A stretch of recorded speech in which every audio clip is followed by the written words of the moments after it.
Cuando Judas salió del cenáculo, Jesús dijo: Ahora ha sido glorificado el Hijo del Hombre, y Dios ha sido glorificado en él. Si Dios ha sido glorificado en él, también Dios lo glorificará en sí mismo, y pronto lo glorificará. Hijitos, todavía estaré un poco con ustedes.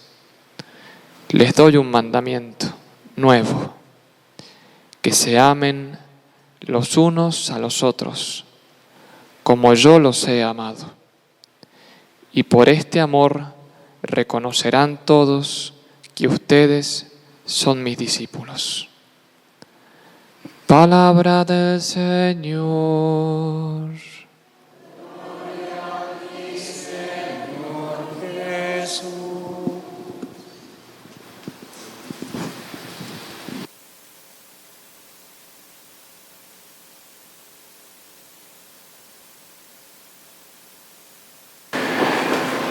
Ave María Purísima.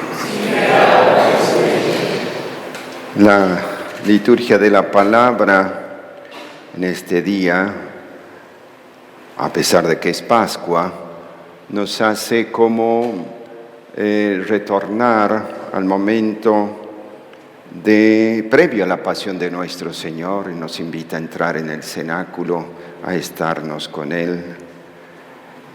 Y refiere San Juan en el capítulo 13, que estando allí con sus apóstoles, sale Judas a hacer lo que tenía que hacer, es decir, entregar al Señor. Será la causa del movimiento para que el Hijo de Dios sea glorificado, una de las causas, la traición.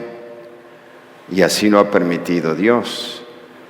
Y eso es un elemento que nos permite, en primer lugar, hacer esta reflexión: cómo Dios permite que de grandes males, como es una traición, la traición de Judas, salgan enormes bienes, como es la glorificación del Hijo de Dios. Y una vez que sale Judas del cenáculo, allí el Señor, el corazón de Cristo, ya sin obstáculos, se mueve a expresar con ternura sus amores mejores, las enseñanzas que allí les brindará el Señor a sus apóstoles serán movidos por un tierno corazón, porque Jesús ama a sus hijitos, ama a los apóstoles y sabe, ese corazón, que ya le quedan poquitas horas de vida histórica para estar con ellos. Y al día siguiente de estas palabras, el Señor será enjuiciado y morirá en la cruz. Y dice allí Jesús, con este movimiento de ternura hacia sus hijos: ahora ha sido glorificado el Hijo del Hombre. Se refiere justamente a Él en su carne, porque Él, en cuanto verbo de Dios, siempre está con Dios, porque es Dios, no necesita glorificación, pero necesita su carne ser trasladada hacia otra condición, pasando por el misterio de su pasión. Y esto nos hace comprender también el misterio de la Iglesia, es decir, nosotros, los hijos de Dios, tenemos que ser glorificados. La invitación de Cristo para todos nosotros es que vayamos al cielo. Se fue a prepararnos una morada. Allí tenemos ya una morada como hijos de Dios, pero es necesario también que nosotros comprendamos que el destino nuestro es pasar por esa glorificación que es el mismo sufrimiento, porque el mismo sufrimiento nos redime, el mismo sufrimiento nos eleva. Jesucristo quiso tomar para sí ese sufrimiento. Y aquí hay un gran misterio: ¿por qué quiso Dios elegir el sufrimiento para su glorificación? Podría haber elegido otra forma. Quizás entendemos aquí esto fundamentalmente. La carne se había rebelado contra el espíritu allí en el pecado original y por ende quería indisciplinarse contra la voluntad de Dios, contra los designios de Dios. Y parte de esa indisciplina que nosotros experimentamos en nuestra misma carne, cuando se subleva a través de, diríamos, no solo de la concupiscencia de la carne, sino de todo lo que nos conlleva a vivir una vida enfrascada nada más que en este mundo, fuera e independientes del designio de Dios sobre nuestras vidas. Es necesario que nosotros comprendamos también que el Hijo de Dios ha elegido ese sufrimiento para ser glorificados, porque nosotros también, a través del sufrimiento unido al de Jesucristo, nos purificamos, nosotros comprendemos que el misterio de Dios es un misterio muy grande que envuelve a toda la Iglesia y que a través de ese sufrimiento unido al de Jesús somos glorificados. Pero ese sufrimiento unido al de Jesús tiene que ser así, unido al de Jesús, no rechazado, porque en general nosotros nos rebelamos contra todo lo que implica cruz, sufrimiento. La carne rechaza todo lo que es el dolor, el camino del dolor. Mas, sin embargo, debemos comprender que asumido el camino de cruz que el Señor nos pone a cada uno, no inventando caminos de dolor, sino el que tenemos por delante, que es el designio de Dios sobre nuestras vidas, es la escalera que nos conducirá al cielo. Por eso, lo primero que debemos comprender es esto, que Dios ya tiene un designio de amor sobre nuestras vidas y que hay que pasar por el sufrimiento para ser glorificados junto con Él. Y así nos refiere los Hechos de los Apóstoles hoy, porque refiere allí que debemos pasar muchas tribulaciones, dice el texto, para entrar en el reino de Dios. Dios nos quiere dar el cielo. Dios nos quiere regalar a cada uno de nosotros ese lugar donde, para decirlo con el Apocalipsis, ya no es un lugar de lágrimas, de duelo, de dolores, de enfermedades, de separaciones. Ya eso no existe en el cielo. Es un lugar de consuelo, de sumo consuelo, no solamente para el alma, sino después para nuestro cuerpo que ha padecido. También nuestro cuerpo resucitado tendrá el gozo de vivir en Dios y de ver a Dios y de gozar en Dios. Pero es necesario asumir esa glorificación que pasa por la cruz. Dice el texto: ahora ha sido glorificado el Hijo del Hombre y Dios ha sido glorificado en Él. Es decir, que Dios se goza por la gloria que le tributa esa humanidad de Cristo que se dispone a padecer.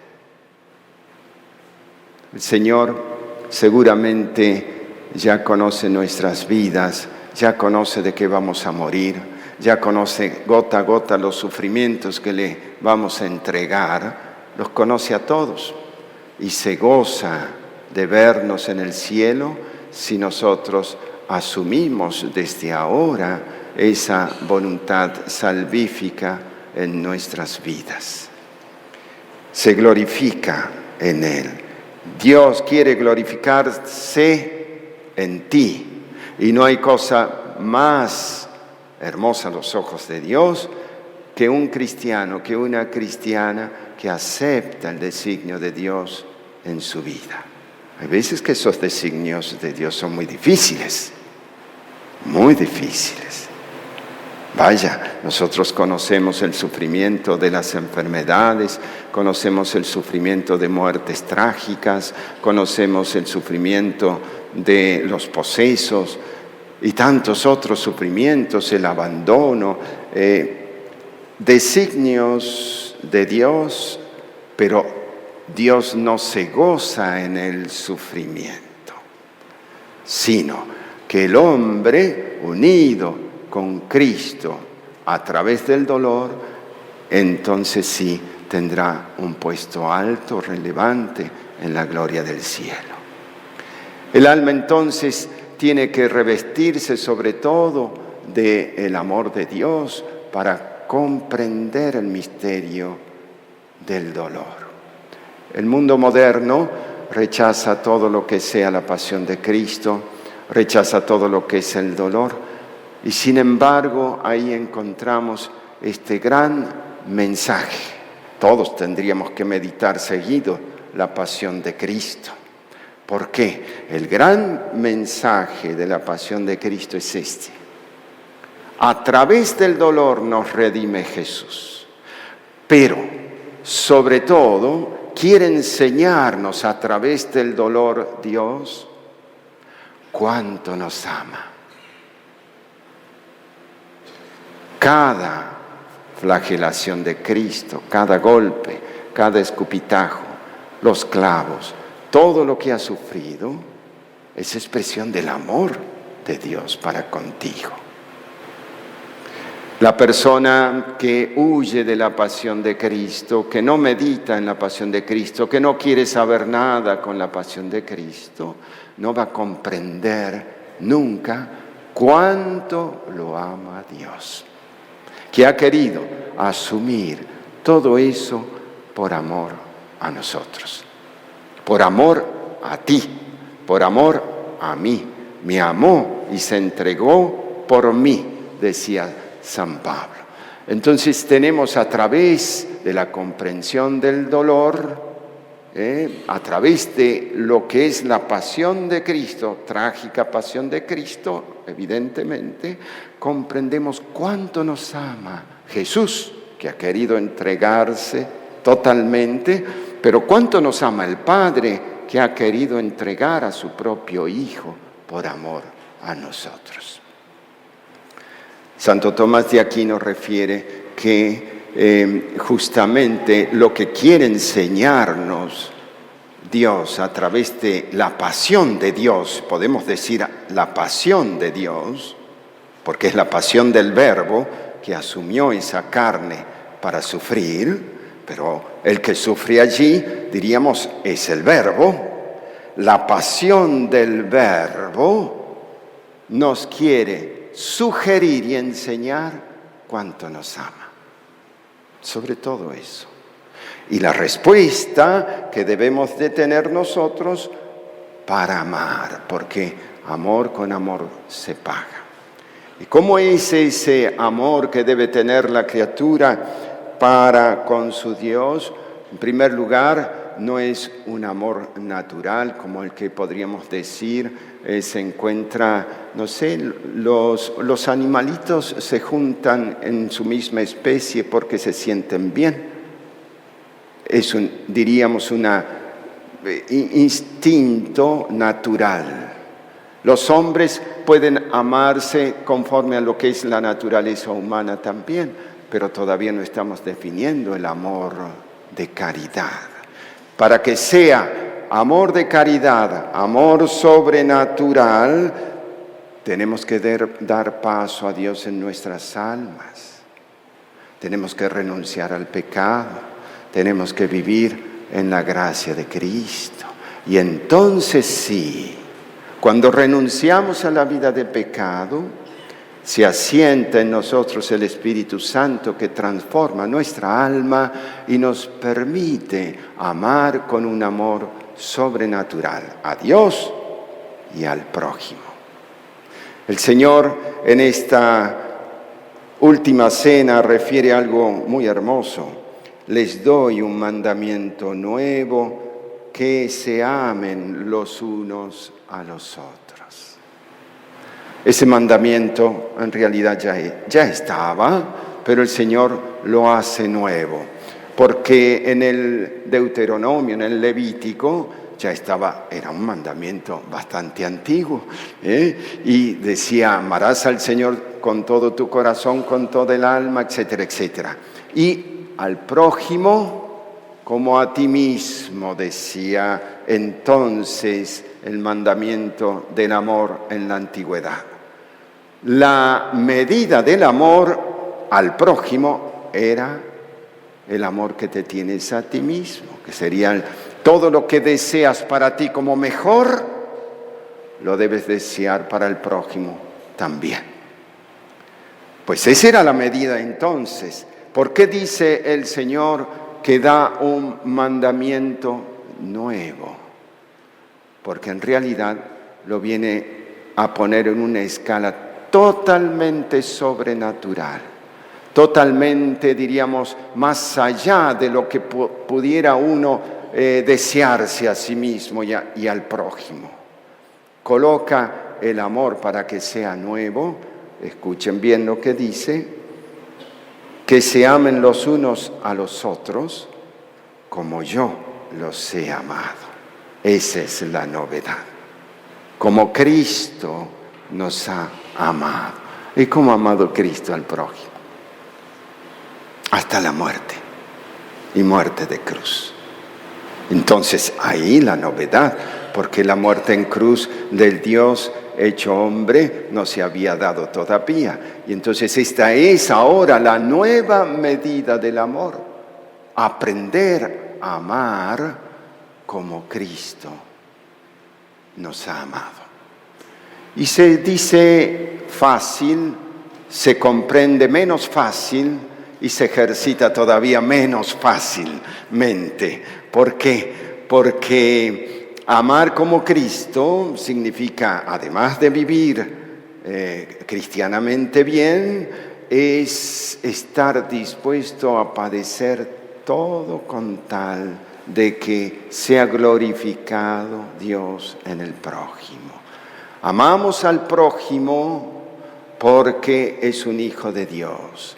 Amamos al prójimo porque ese prójimo ha sido comprado también por la sangre de Cristo y ha sido amado y es amado por Cristo y debe ser amado por mí. Amamos al prójimo porque a lo mejor no es un Cristo perfecto y está lleno de imperfecciones, pero reconocemos en ese prójimo al mismo Cristo que sufre. Amamos al prójimo por amor a Dios, en la entrega total de nosotros mismos. Y ahí está la gran diferencia con el Antiguo Testamento. Una cosa era amar al prójimo con la regla del amor a sí mismo. Otra cosa es con la regla del amor divino. Ese amor trascendente de un Dios que ha querido mortificar su carne para enseñarnos cuánto nos ama, es la regla del amor que tienes que ejercitar todos los días. Y entonces la pregunta está así: ¿amas al prójimo? ¿Estás dispuesto? Yo quiero responder, me venía caminando por acá de la ermita y me preguntaba a mí mismo: Ricardo, ¿y estás dispuesto en caso de necesidad, de ultrajes del prójimo, a dar la vida por el prójimo como Cristo lo ha hecho? No es fácil. Los mártires nos enseñan justamente esto. Han aprendido en la escuela del amor de Cristo a morir a sí mismos totalmente y a dar la vida. No es a veces necesario tener que dar la vida, diríamos así, muriendo en un acto afrentoso para demostrar realmente que amamos al prójimo. Muchas veces hay santos que se han santificado en una entrega continua de servicio al prójimo, de entrega total al prójimo, y Dios no ha querido que pasen por el martirio.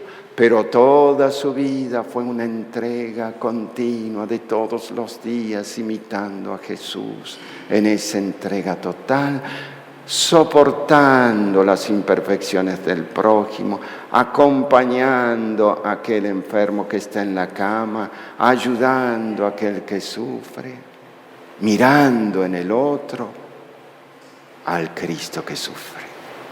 Entonces ese amor se hace totalmente compasivo y misericordioso. Si no nos abrimos todavía al amor compasivo y misericordioso, el amor no ha llegado a nosotros en plenitud. Y dice el Señor que nos amemos los unos a los otros. Por este amor reconocerán todos que ustedes son mis discípulos. Se dice que la comunidad primitiva impactaba tanto y muchos paganos se convertían porque eran un solo corazón, una sola alma, como dice el libro de los Hechos de los Apóstoles. Eso se ha perdido mucho. Una familia que se ama, papá, mamá, en un matrimonio realmente pleno de amor, amando a los hijos, genera una escuela de amor a todos los demás. Y eso se hace expansivo, se hace levadura en la masa. Ojalá puedan decir de las familias, ojalá puedan decir de esta comunidad diplicea, los que la ven, miren cómo se aman. Porque ese es el mejor testimonio de la presencia del Santo Espíritu entre nosotros.